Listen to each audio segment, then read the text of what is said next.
بسم الله الرحمن الرحيم نحمده ونصلي على رسوله الكريم أما بعد.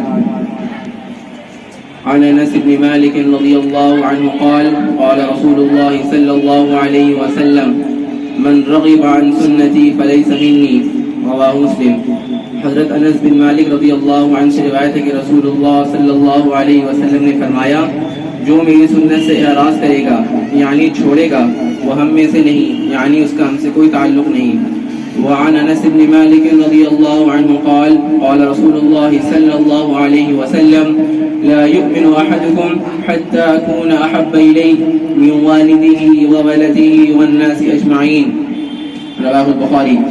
حضرت انس بن مالک رضی اللہ عنہ سے روایت ہے کہ رسول اللہ صلی اللہ علیہ وسلم نے فرمایا تم میں سے کوئی شخص اس وقت تک مومن نہیں ہو سکتا جب تک کہ میں اس کے نزدیک اس کے والد، اولاد اور تمام لوگوں سے زیادہ اس کو محبوب نہ ہو جاؤں.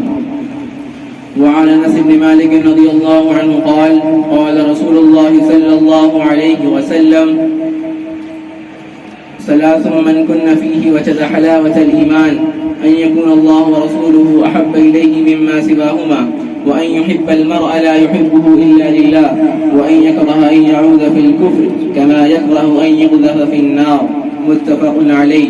حضرت انس بن مالک رضی اللہ عنہ سے روایت ہے کہ رسول اللہ صلی اللہ علیہ وسلم نے فرمایا جس شخص کے اندر یہ تین باتیں ہوں اس کو ایمان کی حلاوت محسوس ہوگی.